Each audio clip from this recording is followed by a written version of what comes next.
Hello bastard dreamers, आज तारीख है 26 मई 2020। चलिए देख लेते हैं आज हमें कौन कौन से आर्टिकल डिस्कस करने हैं। आर्टिकल के डिस्कशन से पहले हम कार्टून देख लेते हैं। कार्टून में क्या है कि एविएशन सेक्टर को स्टार्ट करने के बीच में असमंजस की स्थिति है सेंट्रल और स्टेट के बीच में।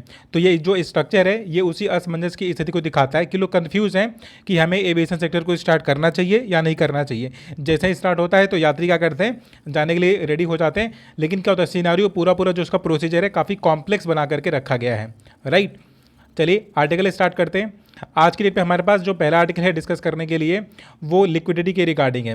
राइटर यहाँ पर बात क्या करते हैं कि सेंट्रल गवर्नमेंट ने जितने भी पर्क्स वगैरह अनाउंस किए हुए हैं, मीन अप्रॉक्सीमेटली जीडीपी का अपने का 10% रिलीज़ किया है, लेकिन जो उसका प्रोसीजर है रिलीज करने का, मीन जिस सेक्टर को वो वापस से ठीक करना चाहते हैं उसमें थोड़ा सा असमंजस की स्थिति है। उसमें प्रॉब्लम क्या है कि गवर्नमेंट ने किया क्या कि इकोनॉमी को फिर से रिवाइव करने के लिए केवल 2-3 सेक्टर पर चीज़ों पर ज़्यादा फोकस किया है। इन्होंने फोकस किया है कि अगर बैंकों के पास या एनबीएफसी के पास अगर पैसा आ जाएगा तो वो क्या करेंगे, क्या कि स्मॉल सेक्टर बैंक को या इंडिविजुअल को लोन देंगे और हमारी इकोनॉमी वापस से पटरी पर चलेगी। लेकिन राइडर इसी बात से क्या करते हैं कि इत्तेफाक नहीं रखते, बोलते क्या है कि हमारी एनबीएफसी हो गई चाहे वो बैंक हो गया, तो उनका जो खुद का बैलेंस शीट है, बैलेंस शीट में प्रॉब्लम है। तो अगर आप उनको पर्क्स अनाउंस करते हो, अगर आप उनको पैसे दे देते हो, तो वो क्या करेंगे, क्या कि उसको नीचे ट्रांसफ़र नहीं करने वाले हैं। वो किसी अपने एम्प्लॉई की सैलरी ना ही बढ़ाएंगे, ना ही किसी को पर्क्स देंगे और ना ही हायरिंग करेंगे। वो अपना केवल बैलेंस शीट को ठीक करेंगे ताकि उनको बराबर जो उनका बैलेंस शीट है वो अच्छा दिखे और आने वाले समय में भी जो नेक्स्ट वाला फाइनेंशियल ईयर है उसमें उनको ज़्यादा एफडीआई या ज़्यादा पैसे लोग इन्वेस्ट करें उनकी कंपनीज में। तो इसकी वजह से वो अपने केवल बैलेंस शीट को ठीक करेंगे, ना कि जो गवर्नमेंट चाहती है कि वो पैसा नीचे की ओर ट्रांसफ़र हो जाएगा और हमारी इकोनॉमिक साइकिल प्रॉपर तरीके से चल बैठेगी। कह रहे हैं ये बिल्कुल भी गवर्नमेंट का ये सोचना बिल्कुल भी गलत है। कह रहे ऐसा कुछ होने वाला है नहीं।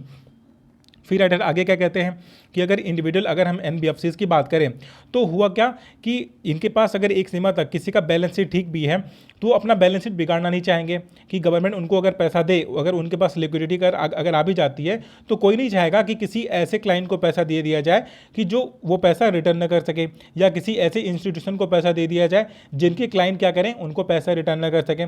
तो इसकी वजह से इकोनॉमी को रिवाइव करने का जो एक बड़ा मोटो है, जो एक बड़ा अमाउंट इन्वेस्ट किया गया है, कह रहे हैं वो पूरी तरह से बेकार ही होने वाला है। क्योंकि डाउन टू अर्थ मतलब एक ग्राउंड लेवल पर कुछ भी बदलने वाला नहीं है, क्योंकि इंडिविजुअल जिसकी नौकरी चली गई उसकी नौकरी चली गई, वापस से कोई हायर करने वाला है नहीं।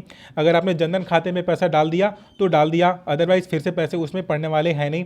तो जिस तरीके से आप इकोनॉमी को रिवाइव करवाना चाह रहे हो, करिए बिल्कुल भी सही नहीं है। और ये आर्टिकल लिखा किसने है, जेएनयू के प्रोफेसर ने लिखा हुआ है ये वाला आर्टिकल। ठीक, तो इसमें बेसिकली केवल 2-3 चीज़ों पर क्रिटिसाइज करेंगे, बोलेंगे कि आपने किया क्या है कि आपने एमएसएमई सेक्टर को, आपने बैंकिंग सेक्टर को और आपने एनबीएफसी को रिवाइव करने के लिए उनको सीधे पैसे दिए हैं और आपने उनको रिस्पॉन्सिबिलिटी दी थी कि वो नीचे पैसा को ट्रांसफ़र करेंगे या अपने प्रॉफिट को ट्रांसफ़र करेंगे। लेकिन हुआ क्या है कि जिन बैंकों का या जिन कंपनीज़ का लॉस हुआ है वो उन पैसों को अपना बैलेंस शीट को ठीक करने में पैसे लगाएंगे या अपने इंडिविजुअल के प्रॉफिट को इंप्रूव करने में लगाएंगे, ना कि नीचे एम्प्लॉई को या किसी इंडिविजुअल, किसी रिटेलर को बेनिफिट पहुँचाने के लिए। हमारे पास नेक्स्ट आर्टिकल है डिस्कस करने के लिए, वो कश्मीर की पॉलिसी के रिगार्डिंग है। जो राइटर हैं इन्होंने एक किताब लिखी है इसी कश्मीर के, उस पर लिखा हुआ है कि a political history of the Kashmir. ये किताब लिखी गई, इनका नाम है राधा कुमार। तो अब अपनी बुक में करते करते क्या है कि क्रिटिसाइज़ करते हैं सेंट्रल गवर्नमेंट को कि सेंट्रल गवर्नमेंट ने जितने भी डिसीजन लिए हैं कश्मीर में, अगस्त 8 तो ये 5 अगस्त में होता क्या है कि आर्टिकल 35A मीन जो ऑटोनॉमी होती है जम्मू एंड कश्मीर की वो पूरी तरह से रिमूव कर दी जाती है और वहाँ के पॉलिटिकल लीडर्स को क्या किया जाता है कि डिटेन कर लिया जाता है ताकि वो मतलब किसी उकसाने वाले स्पीच वगैरह ना दे सके। तो यहाँ पर राइटर का मत क्या है कि गवर्नमेंट क्या चाहती है कि गवर्नमेंट ने वहाँ के सिटीजन्स के वो सिटीजनशिप लेने के जो रूल हैं उसमें परिवर्तन कर दिया है। परिवर्तन क्या किया है, पहले क्या था कि जो पर्सन केवल जम्मू एंड कश्मीर का रेजिडेंट है, मीन जन्म से वहाँ पर रह रहा है, केवल उसी को जम्मू एंड कश्मीर की नागरिकता मिल सकती है। अभी क्या कर दिया गया कि अगर कोई पर्सन है 15 साल तक अगर वो जम्मू एंड कश्मीर में रह लेता है तो वहाँ की लोकलिटी या वहाँ का डोमेस्टिक सिटीजनशिप प्राप्त करने के लिए वो एलिजिबल हो जाता है। अगर कोई सेंट्रल गवर्नमेंट का एम्प्लॉई है, अगर वो 10 साल तक अगर वहाँ पर रह लेता है तो वो भी एलिजिबल हो जाता है। ठीक, और जो वहाँ की प्राइवेट प्रॉपर्टी है, जो गवर्नमेंट प्रॉपर्टीज़ हैं इसको दिया किसको जा रहा है कि जो बड़े बड़े बिल्डर्स हैं उनको दे दिया जा रहा है ताकि वहाँ पर वो इंफ्रास्ट्रक्चर इंफ्रास्ट्रक्चर को डेवलप कर सके। और पूरी तरह से ये जो पूरी स्ट्रेटजीज है, जो पूरा पूरा प्लानिंग है, वो गवर्नमेंट का क्या है कि वहाँ की जो डेमोग्राफिक डिविडेंड है मीन उसको पूरी तरह से इनबैलेंस करने का प्लान है, क्योंकि वहाँ के लोकल लीडर को उभरने नहीं दिया जा रहा है। और जो वहाँ की मुस्लिम पॉपुलेशन है, मुस्लिम पॉपुलेशन को मीन हिंदू पॉपुलेशन में कन्वर्ट करने की एक कोशिश है। क्योंकि होगा क्या कि अगर कोई 15 साल से वहाँ पर रह रहा है और अगर उसको लोकलिटी का या अगर उसको सारी चीज़ें अगर मिलने लग जाएंगी तो होगा क्या कि वहाँ पर मुस्लिमों की संख्या धीरे धीरे घटेगी और हिंदुओं की संख्या धीरे धीरे वहाँ पर बढ़ जाएगी। तो जिससे होगा क्या कि वहाँ पर डेमोग्राफी का पूरा पूरा सिनारियो बदल जाएगा। जिस प्रकार से पाकिस्तान ऑक्युपाइड कश्मीर, जो कि इंडिया अभी तक आरोप लगाता रहा है कि पाकिस्तान ने किया क्या है कि जितने हिंदूज थे वहाँ के, तो या तो उनको मार दिया है या तो उनको वहाँ से डिस्प्लेस कर दिया है। तो इसकी वजह से पाकिस्तान ऑक्युपाइड कश्मीर में मुस्लिमों की आबादी बहुत ज़्यादा है और जो वहाँ पे कश्मीरी पंडित रहा करते थे या जो हिंदू रहा करते थे उनको वहाँ से डिस्प्लेस कर दिया। तो राइटर कहती है कि जिस प्रकार से इंडिया आरोप लगाता है पाकिस्तान के ऊपर कि पीओके वाले रीजन पर कि पाकिस्तान ने ऐसा कर दिया है, अब इंडिया अपने साइड पर भी वही काम करने जा रहा है, तो वो किस मुंह से पाकिस्तान को क्रिटिसाइज कर पाएगा। ये राइटर का अपना पर्सनल व्यू है, ये द हिंदू में लिखा हुआ है।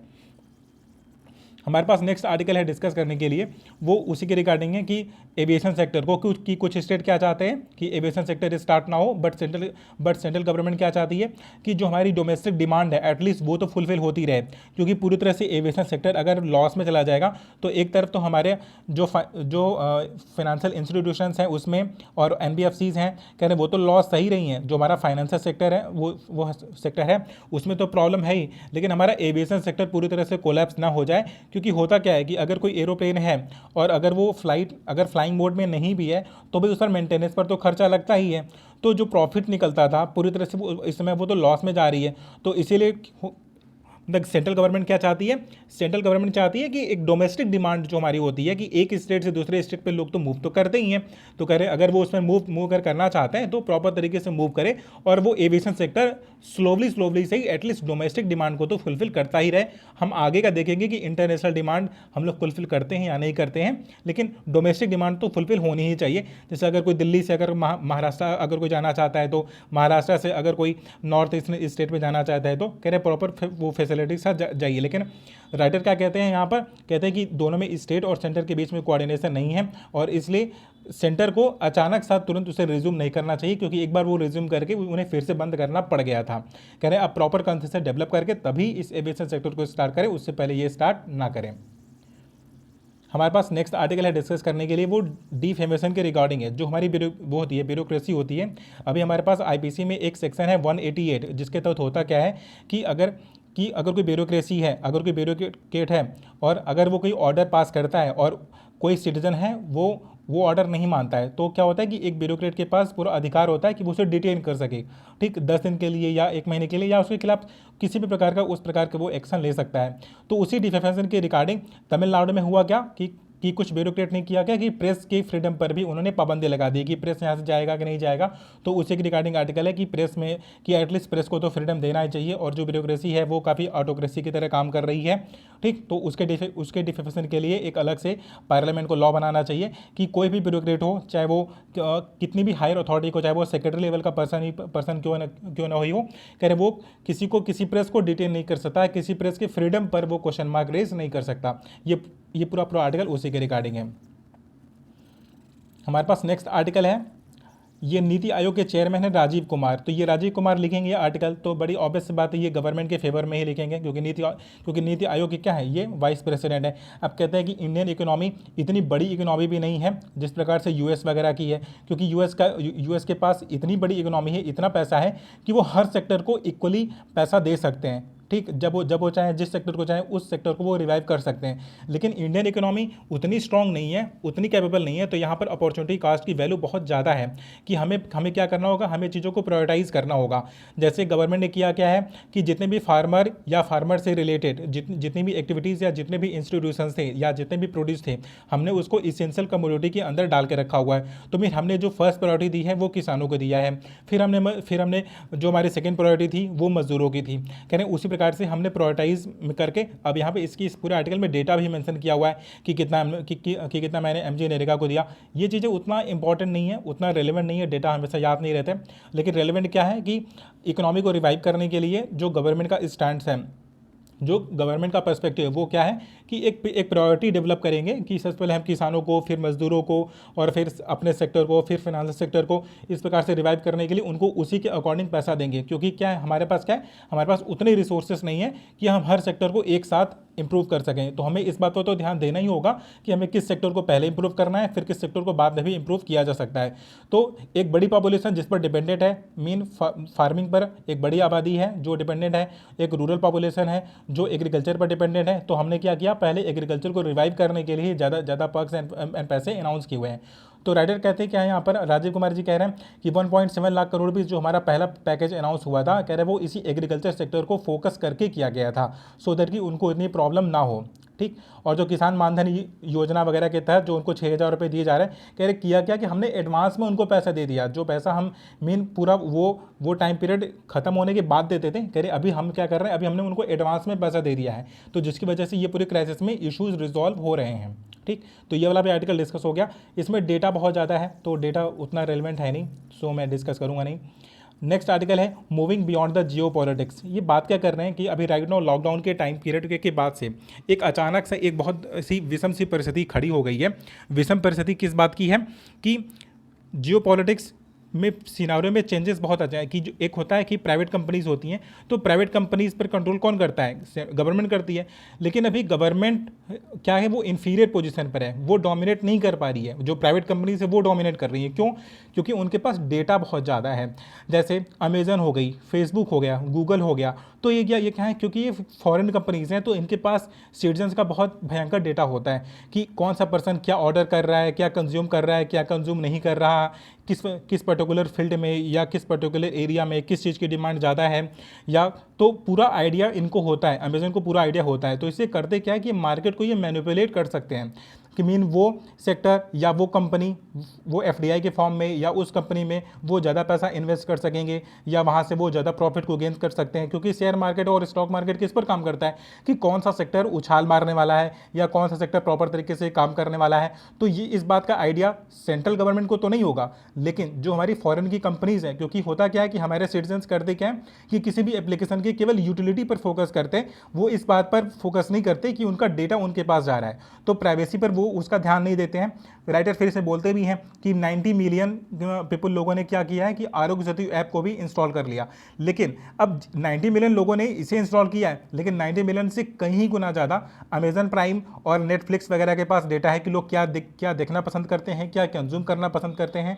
ठीक, और इवन कुछ तो एजुकेशन चैनल्स वगैरह का कुछ जो टाइप है, कह रहे हैं उनके पास प्रॉपर इस बात का डेटा है कि कौन किस टाइम फ्री होता है, कौन किस टाइम क्या कंज्यूम करना पसंद करता है।